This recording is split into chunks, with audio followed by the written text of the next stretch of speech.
Hi folks, we're back with more Revit training, and today I had a question about slab floor. So this is a structural floor basically. That's what they called, and they act differently. See that one? We got a 3-inch concrete on metal deck. That's one floor type, but there's several things you can do with slabs on the floor, and I want to just run through this video because I had a question about it. Uh, there's a lot going on with these if you want to do analytically and everything. So basically what happens is you can take this floor I have here and you can do many things. You can do composites or you reinforcing, and then you can do openings. So let's do an opening right quick here. So I'm going to go into my, let's drag this floor. Actually, the most we did an opening here, but I'm going to show you how to do a quick opening, and then I'm going to show you how you can do sloping and things like that. You know, like so basically. So here we're going to go grab this floor, and then we're going to just edit its boundary here, and I'm going to see if I can put something right about there and finish. Okay. So there's an opening we have there.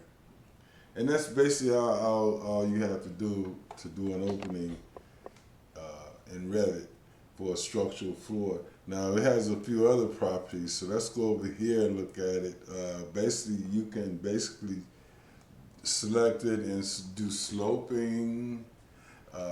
Okay, so let's look at the next feature you can do here. So I want to select this. And this here in the modified tab, you have modified floors. You can actually place a point. I mean, we know how to do this. We've done this many times in my videos. So I'm going to place a point here. So basically, say we want to slope. We probably want to slope away from the building, so we can select this little point here.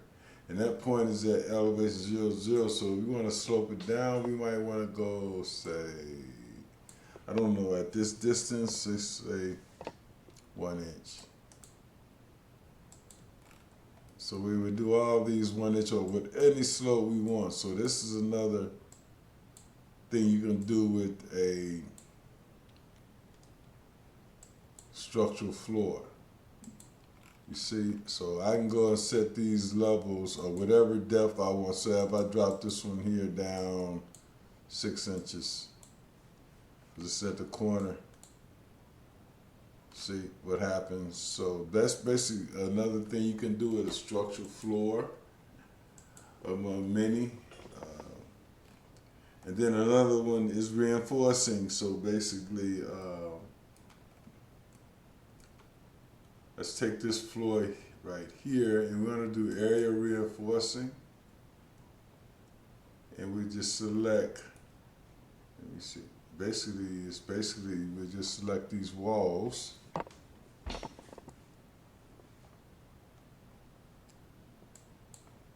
so we go here, I'm gonna go okay, and then let me see in the properties. This is the number of rebar we're using. This is the spacing one. We can make it whatever we want. So I'm gonna just select these walls here. I'm not going to do them all. I just want to show you how this works, because this is kind of what we need to be doing, learning how to do anyway. And I want to finish this off here. Let's see if I can get.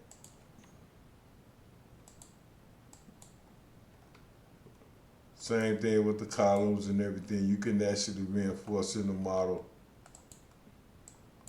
Okay, then you want to, let's see, the span direction is probably going this way because it's the shortest. And then I want to finish this. So okay, continue here. I always miss one. So there's our reinforcing here in this level. So those are all the things you can do with slabs or floors, or what do we call them in Revit, or basically in the industry is a structural floor. Sorry about that. A slab, basically. So, and then I want to look at this in a cross-section view. So, but anyway, I just wanted to bring this back. Somebody wanted to know about how you would do or what the different things you can do with a structural floor in Revit. So hey guys, just wanted to drop this quick video. And again, please subscribe. You know, like I said, you can modify these things. You can go ahead and edit the boundary here. The good thing about this is you can change things or make modifications, or make, say, I want to go here and I want to finish this. See, the rebar will go with it. And that's on the top and the bottom, or then you can get these guys covers or whatever you want to do. But yeah, I just wanted to show this quick video on structural floors. And then, you know, here we can do our sloping or whatever we want to do. And also, these can also be reinforced. I'm not going to go into that right now. Just want to say, guys, thanks for watching. Please subscribe. It helps me make videos like this all the time. Anybody got any questions about this project, please let me know. We're going to go and probably finish reinforcing this thing, colors and everything. So thanks for watching. Bye, y'all. Be safe.